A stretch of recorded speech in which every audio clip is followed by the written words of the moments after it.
siblings excluded me from our Japanese heritage, so I learned Russian instead, and now they are giving me the silent treatment. I'm 18 years old, and I live with my older siblings John, who's 20, and Kara, who's 17. We're all half-siblings sharing the same mom, who's half Japanese. John and Kara's dad was fully Japanese, while mine is white. Growing up, I've always watched John and Kara speak Japanese to each other, holding tight to those traditions, celebrating the culture, visiting their dad's family, even incorporating little things into daily life. But I always end up on the outside looking in. I've tried to join them, genuinely wanting to be part of that side of our family. I asked them so many times to help me learn Japanese, just so I wouldn't feel left out. I even started Duolingo and tried doing my own research. But every time I brought it up, they brushed me off or just laughed because I never quite got the hang of it the way they do. Kara always said she'd help when she could, but years passed and it never happened. It felt like an empty promise. She clearly wasn't interested, no matter how hopeful I let myself be. John avoids the topic entirely, he just shuts down the conversation. So finally, I decided it wasn't worth feeling bad about anymore. If they didn't want to include me in that part of their lives, then I'd stop wasting my energy trying to fit in. Instead, I turned to the other side of my family. My mom mentioned that my dad is Russian, so I took it as a sign to lean into that heritage instead. It felt exciting, something just for me. Plus, one of my friends, also 18, liked the idea and we decided to learn Russian together during our free period at school. It made the process actually fun, a little adventure we could share. To help myself learn, I started watching one of the shows my siblings and I usually watch, but this time, I put it on in Russian. Since I already knew the show, it made understanding easier. That's when Karen noticed. Suddenly, she's giving me the silent treatment. I don't even get a cold hello, just pure silence. When I confronted John about it, he said I was being ridiculous and immature but wouldn't explain further. It left me totally confused. Honestly, I don't think I did anything wrong. I just got tired of begging to be included, so now I'm doing something for myself. Maybe they're upset because I don't need to chase after their approval or crave their Japanese skills anymore. They've always kind of run the house and set the tone, but now I'm doing my own thing. I can't help but wonder, am I really in the wrong for embracing Russian instead of Japanese? Or are they just angry that I've stopped trying so hard to belong to their side? So now here I am with Jimmy and his. I keep thinking it's his dad, but Jimmy told me it isn't, and hasn't really explained who he actually is, which makes it feel even weirder. Meanwhile, John and Kara are going to be off in Japan, touristing and having fun, while I'm stuck in America. I told John I didn't want to talk to him because he's still being a jerk about the whole Russian-Japanese thing, but now I'm just nervous about their flight. Me and Jamie started watching a YouTube video about plane crashes, and then later we scrolled through TikTok and randomly ended up watching more plane crash videos from last year. To top it off, we picked a disaster movie to distract ourselves and there was yet another plane crash in it. I swear, it feels like a sign or something, like something bad is going to happen to them, and now I can't stop worrying. I don't want to freak out in Jamie's house, especially since I still don't even know who the adult man living with him is, and that would just be super awkward. Jimmy's doing his best to help, but the only thing he knows how to do is bring me snacks. I can't even text John or Kara, since their phones are off while they are on the plane. On top of all that, I'm still worried my mom might do something insane. She gets that way sometimes. I just hope she doesn't try to figure out where Jimmy lives and make a scene while I'm here. Honestly, not a lot has changed, just John and Kara heading off to Japan, while I'm stuck here for the holidays. I'm still mad about all of it, but right now, with everything else spinning in my head, it just doesn't seem as important. Update 3. So Jimmy and I have actually been having a pretty good time together. I found out that the guy taking care of us is actually Jimmy's uncle, which honestly was a relief. I was half convinced he was just some other random friend of Jimmy's family. He took us out to eat, and then we went to this really cool light display at the park before we finally headed back home. He sent us to bed ridiculously early, like 9 o'clock, but I could tell he wasn't fooled when he closed the door. I'm almost certain he knew we were both wide awake, but he just wanted us out of his hair so he could wrap presents or finish up some other last-minute stuff. After lights out, I ended up talking with Kara for a while, and John popped in to say hi too. He told me our mom hasn't stopped blowing up their phones with messages, to the point where they both had to mute her. Not really surprising, if I'm being honest. Our chat wandered back to how break has been so far, and of course, we ended up talking about that whole Russian versus Japanese thing again. I told them that Jamie and I have been watching all these old cartoons in Russian.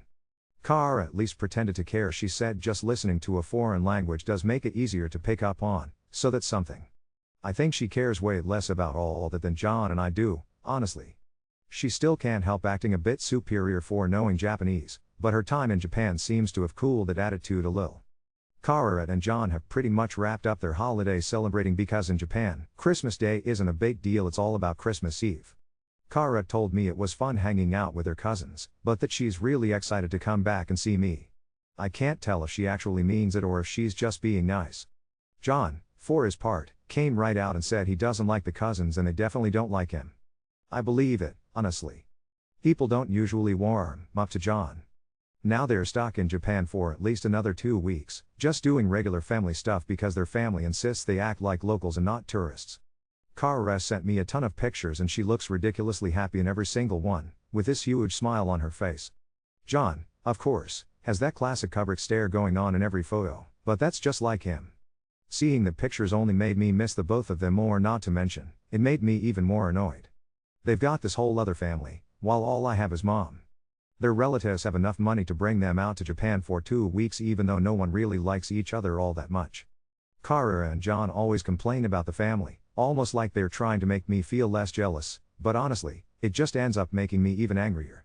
The real headline, though, is my mom tried to make a dramatic scene, but it totally backfired because she doesn't even know where Jimmy actually lives.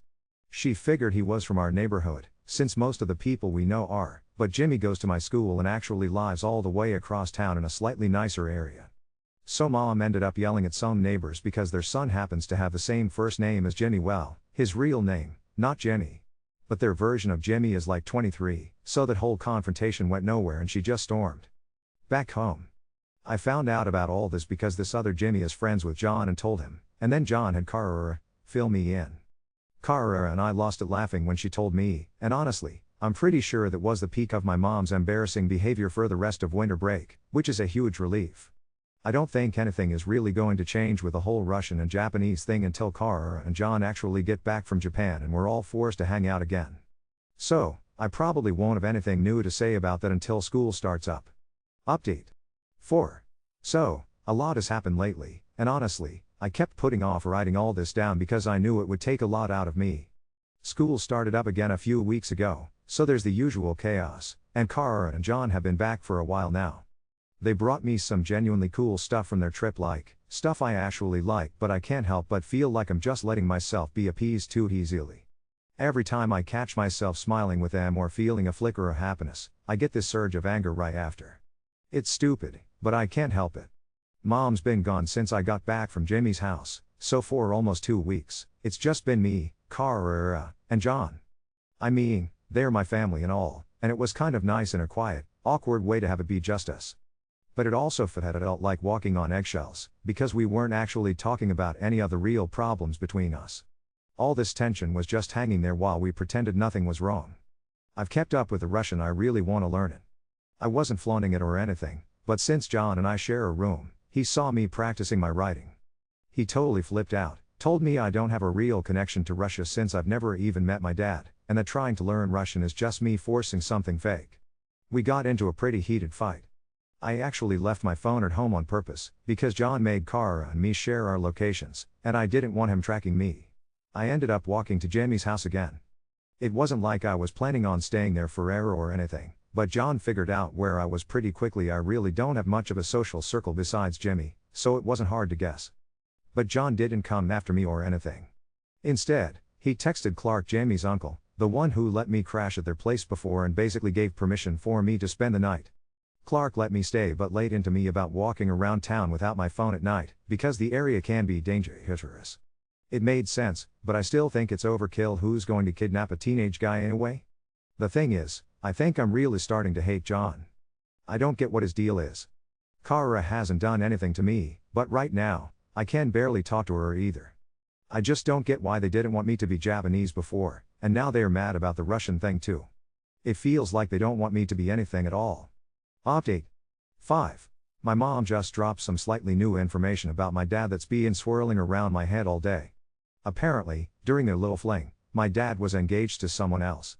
Now she's telling me I shouldn't try to chase after him, insisting he's probably been married 4 years and that my search would only end up ruining his life. I get what she means, and maybe she's right, but it still stings, and frankly, it's so annoying. Kara's got her own take, she thinks I should definitely try to find him. I mean, that's what I've been trying to do, but at this point, I barely have anything concrete to go off of, even with this new detail. She tries to spin it like my dad might be a decent person, maybe even rich, and jokes that I could blackmail him, like threaten to tell his wife about the cheating in exchange for cash. She swears she's joking, but I don't find it funny at all. The thought of that just makes me feel worse, using something like that would never make him like me. John, on the other hand, rolled his eyes and told me not to bother. According to him, I shouldn't need my dad's approval. That's just stupid, because it's never been about approval for me, I just wanted the chance to meet the guy once in my life. And of course, my mom has this new boyfriend who is positively insufferable. He's decided it's his mission to be our father figure, whatever that means. Just yesterday, he actually sent me to my room for not doing the dishes my mom cooked with and left in the sink. Like, how was that even my job? John keeps promising that he'll get rid of the guy soon enough, so for now, I'm just toughing it out and biding my time. Meanwhile, John and Clark have started to become friends, and it's honestly super obnoxious. I used to be able to escape to Clark and Jimmy's house whenever Kara, John, or my mom were too much, but now it feels like John's always there 2-3 times out of 10. I walk in and there he is, hanging out with Clark like they have some secret bond I can't figure out. Clark is awesome, he's smart and genuinely cool, and then there's John, just being John. Jimmy seems to get a kick out of it, but I don't think he realizes how awful John really is. Lately, it feels like my family is this toxic cloud leaking into Jimmy and Clark's lives. Sometimes I think it's all my fault, and they are too nice to even realize what's happening. Kara even showed up at Clark and Jimmy's house one day, didn't speak a word to anyone, just stood in the living room for 5 minutes and then left. No reason. Just weird. Jimmy's been swamped with harder classes than me, because unlike my teachers, his are actually doing real midterm tests. We haven't had much time for working on Russian this week. Clark's on a mission to make sure Jimmy stays focused, so I can still come over, but if Jimmy's deep in studying, I'm stuck in the living room watching whatever's on TV. It all just makes me miss when things were a little simpler. Update 6. Last night turned into actual chaos. Mom's boyfriend decided he was going to do some big family dinner at her place. I only went because Kara basically bribed me with a promise of some quiet time afterward, and John said we should show face. It was already tense by the time I got there. Boyfriend had that too friendly voice people use when they're trying to be the boss, and he kept finding these weird dad jokes on steroids, ways to insult us. Kara and John were talking to each other in Japanese while they set the table, and he snapped at them to use English at the table. Then he looked at me and said something about how it was nice I wasn't trying to be exotic, since apparently I've moved on from the Japanese thing. It took me a second to realize he'd been going through my stuff. He'd seen my Russian notes in my backpack and he followed it up with, Russian, though? Seriously? Why not something useful? The way he said Russian like it was an insult made me want to hurl a plate at his head. I told him to leave my stuff alone and he puffed up and did the whole my house, my rules thing. John laughed at him, which was like lighting a match in a room full of gasoline. Boyfriend shoved John's shoulder and John shoved back, harder. Mom started screeching out of nowhere, like she'd been waiting for the cue. It was so loud it felt fake, like bad acting, except it wasn't. Kara stepped between them, and boyfriend grabbed her by the arm when she told him to stop. I don't even remember moving, but suddenly I was right there, and John was in his face and boyfriend was yelling that he was calling the cops. I dipped into Mom's room because it felt like my skull was going to crack open from the noise, and I just wanted to breathe for 1 second. I don't even know why I opened her closet, but I did. There was this shoebox tucked behind a stack of stale cruise brochures. Inside were old Polaroids and a folded up letter that smelled like basement. The pictures were Mom in this ugly red lipstick with some tall guy on a boardwalk in winter. He looked like me if I stood up straighter and shaved. There was a photo of him holding a baby that had my ears. On the back of one Polaroid, someone had written plus, font 7 in blue pen. The letter was in the same alphabet Russian, obviously, and I couldn't read it, but the date was there and Mom's full name was in the corner like it was mailed to her. I took pictures of everything with my phone and stuffed the actual letter in my pocket because my hands were shaking and I didn't trust anything anymore. By the time I came back out, the cops were at the door and the living room looked like a low-budget remake of a Christmas fight scene, glitter from a destroyed centerpiece everywhere, Mom crying, boyfriend doing the wounded martyr routine, John stone-faced, Kara with red marks on her arm. The cops separated everyone. One of them recognized John from school stuff and got this weirdly gentle voice like he was talking to a skittish dog. John told them boyfriend had grabbed Kara, and then shoved him. Mom started screaming that John escalated it. I don't really remember what I said, something about not wanting to be there and that I was going to stay with a friend. They did the "you're 18, you can make your own choices" spiel at me and warned everybody to keep the peace. John stepped outside and called Clark, because apparently that's what we do now, and 5 minutes later Clark showed up out of the dark like he'd been teleported. He talked low and slow to the cops the way smart adults do when they don't want to make things worse, and he caught me out of there without another explosion. We ended up at Clark's kitchen table with Jamie pretending not to hover while he stacked 3 different kinds of chips in front of me like he was building a fort. I showed them the Polaroids and the letter. Jimmy pulled out his phone and we tried Google Lens on the page. It wasn't perfect, but it was enough to punch me in the gut. The letter was from someone named Ilya. He wrote that he was getting married soon and couldn't keep seeing mom, but he knew about me. He literally wrote, "Tell him I'm sorry, and when he is older, I will find a way." And then there was an address, from forever ago, in a neighborhood I heard Russian grandmas talk about on the bus. Jimmy went full research mode. We tried the name a few different ways, Latin and Cyrillic, and we found a VK profile that was too private to see much, but it had the same face lines as the guy in the Polaroid, just older. Then Jimmy cross-checked it with a Facebook that hadn't been updated in a while, which led us to a youth hockey club staff page. The assistant coach had an almost matching name, was the same first name, last name shortened like Americans always do. The bio said he moved here when he was a teenager. The club is 2 towns over. The photo on the team page looked like someone had stretched my face over a bigger skull. John and Kara were on FaceTime at that point because Kara wouldn't stop blowing up my phone after she left mom's house. She saw the picture and her eyes went huge. She said, "Oh my God, that's you with a dad haircut." John didn't say anything. He just stared and then finally muttered something like, "This is a mistake." I wrote a message before I could talk myself out of it. I sent it to the VK account and to an email we found buried in an old tournament flyer like we were throwing notes into every possible ocean. I wrote in English and then I added my best Russian, which was embarrassing and probably baby level, but whatever. My name, Bob. I erased and retyped that word 3 times. Then I hit send and instantly wanted to crawl out of my skin. He didn't respond. Not right away. We watched dumb videos to distract me. Clark made actual tea, like an 80-year-old British lady. Jimmy kept talking just to fill the air. Kara texted me 6 separate selfies making faces at me to try to make me laugh. John told me to go to sleep and that if anything came of it, we'd handle it. I told him not to handle anything for me. He looked like he wanted to bite back but didn't. It was almost nice and somehow made me angrier. At 1:11 am. The email pinged. Not from him. From someone with the same last name, different first female. The subject line was just "Who are you?" She wrote in perfect English that I had the wrong idea and to not email that address again. 10 minutes later, a second email came in from the original address. Short. I read what you wrote. Where did you get this address? If this is a joke, it is cruel. I wrote back with a picture of the Polaroid and a screenshot of the letter, hands shaking so hard I had to retype the subject 3 times. He didn't reply for 20 minutes, then, "I can meet you. Tomorrow. 4 p.m. Public place only." He sent the name of a bakery by the rink. He asked me not to tell my mother. He didn't say, "Don't tell your siblings," so I didn't feel bad telling Kara. I didn't tell John yet, because my stomach told me he'd try to drive there first and I wanted this to be mine for once. This morning, Mom started texting like a siren. She wrote that if I took her private things she would be pressing charges. Then she texted a photo of the shoebox, empty and on fire in the sink like she was staging some dramatic funeral. Too late. I sent her a picture of the corner of the letter with her name on it and put my phone on Do Not Disturb. She called Clark, apparently, because he appeared in the hallway and told me very calmly that whatever I decided to do, he'd drive me and sit in the car and wait. Jimmy asked if he could come too and then tried to pretend he'd asked as a joke, but Clark said he could if I wanted him there. I did. Kara texted that she was cutting her last class and would meet us there. I told her not to be weird. On the drive over, my head was doing the static buzz like a TV with no signal. I kept trying to imagine what his voice would sound like. I kept trying not to imagine him walking in with a new family and pretending not to know me.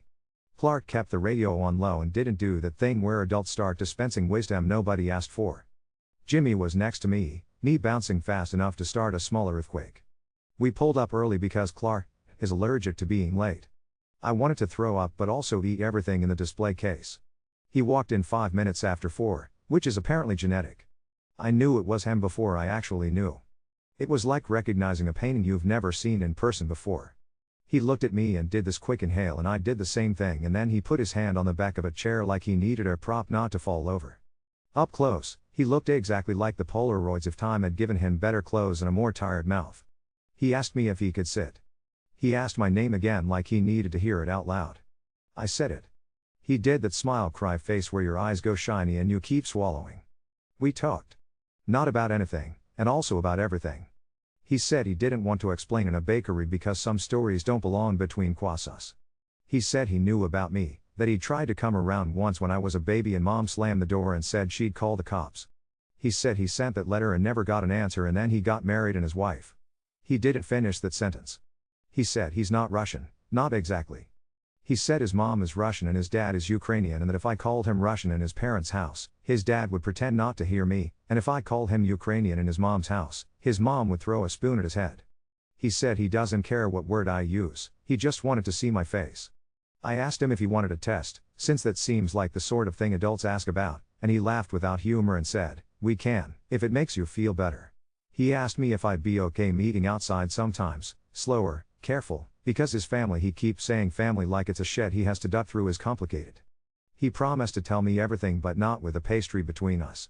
Then he did this total dad move where he tried to pay for my tea and I let him because the amount of weird in my body was past any point where money was less embarrassing than feelings. We sat there for an hour and Clark stayed in the parking lot like a sentry. Jimmy stayed inside with me the whole time like a very nervous decorative plant.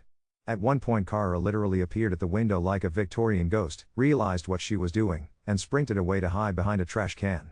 When we finally stood up, my hands were shaking again. I think his were too. He asked if we could meet again soon. I said yes. He said he was sorry about the years we didn't have, and I told him I didn't know what to do with that sentence yet. He said okay. When we got home, John was waiting on the porch, doing the Kubrick stare like a gargoyle. He must have figured it out from Kara because I didn't text him. He didn't yell, but he did the tight jaw thing and said I was reckless and that people like that only break you. I asked him what people like what, and he didn't say it, but he meant men who leave. I told him I went anyway. He nodded once and walked inside and slammed the bathroom door and stayed in there for 30 minutes. Kara climbed onto the counter and stole one of Clark's muffins, like she was 8. Mom has called me 14 times since I turned my phone back on. The last text says she's coming over, which is hilarious because she doesn't know Clark's address, no matter how many neighbors she screams at. Update 7. I didn't sleep at all, and then Ilya texted in the morning like nothing and my body was vibrating. He said there was open skate after his team's practice and asked if I wanted to come by the rink. He signed it Illy, which is apparently what people call him here. Seeing his name on my phone felt like touching a stove on purpose. Clark did his quiet chauffeur thing again. Jimmy came, because of course, he did, and ate a granola bar like it was his job. Kara said she'd swing by, which is Kara for lurk outside and stress me out. The rink smelled like wet pennies and winter breath and every childhood birthday party I never actually had. Ali was on the ice in a coach jacket, blowing a whistle and not even flinching when a kid wiped out feet from him. He saw me and did the chin tilt that dads and movies do when they can't run because they are being stoic. When he stepped off the ice, he used one of those stubby coach's towels to wipe his hands and then realized what he was doing and laughed at himself, which somehow made my spine go loose. He handed me a pair of tickets to Saturday's game like he was passing me contraband. Then, like a total alien who doesn't live in the same universe I've been in for 18 years, he crouched and tied my skates. He double knotted them and tapped the toe of my left one and said, "Strong foot?" And I nodded like I'd always known that. I was Bambi for the first 5 minutes, arms helicoptering while Jimmy did laps next to me doing this dumb penguin waddle to make me laugh. Ali didn't grab me by the elbow or anything, he just skated backward in front of me and said, "Small steps. Don't fight the glide," in this mix of coach voice and something softer. At one point he said something in Russian without thinking and it took my brain a beat to catch up. "Don't rush." I said back and sounded like a toddler and wanted to die and also didn't. After, he led us to the little coach office with trophy dust in the air and an old poster of Ovechkin curled at the edges. He pulled a shoebox out of a cabinet and for 1 millisecond my heart went into my throat, but it wasn't the shoebox, inside was a baby sock. One sock, gray-blue and pilled, with a loose thread like a tail. He didn't make a speech or anything, he just put it on the desk between us like he was setting down a bird he didn't want to fragment and said, "From." Then. I didn't touch it. I stared at it until my eyes got hot and then I stared at the ceiling to bully my eyes into chilling out. He said he didn't bring everything because that is not fair to you, and I didn't know if I wanted to hear what everything would mean. We were halfway through awkward tea from the ring vending machine when the glass door clicked and a woman stepped into the office like she had the code to the entire planet. I recognized her even before my stomach did. The woman from the Facebook we found, except in motion and not posed. Dark hair pulled back, no makeup, coat open like she refuses to be cold. She looked at me with this practice neutral face that had panic stitched under it. She said my name like she'd been practicing it all morning and then glanced idly and back at me. I wrote you that first email, she said, like a confession and a warning. I needed to see that you were a real person.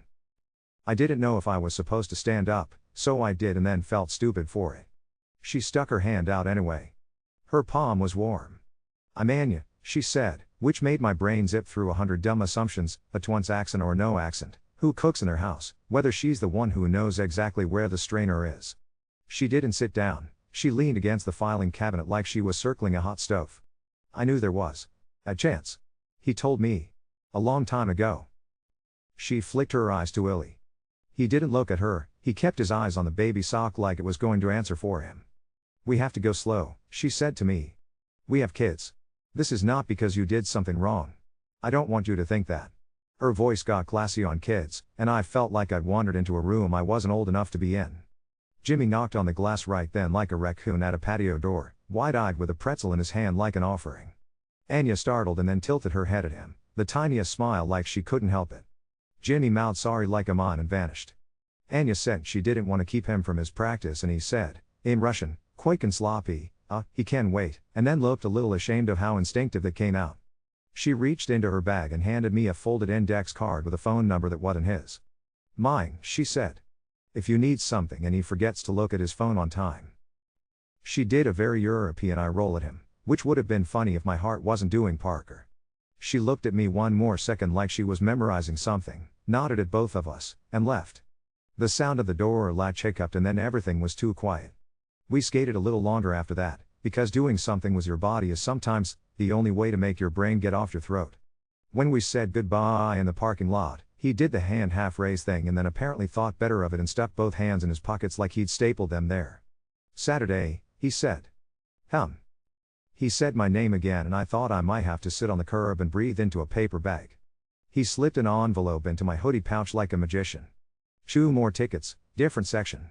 He blinked at me once like a signal and then went back inside like he'd just remembered he was supposed to be somewhere else 10 minutes ago. When we pulled back up to Clark's, there were cop cars out front and I wanted to vomit right into the heating vent. It wasn't sirens or lights, just 2 officers looking like they were trying to figure out how doorbells work.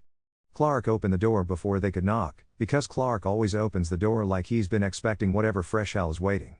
One of the cops said my mom had reported theft of personal property. He said theft like it tried to get away from him. I said I had the letter, that I'd planned on getting it back after I took pictures, and that I could hand it over now if that made this stop happening in front of Clark's house. Clark had that lawyer voice on, not loud, not smug, just pointy.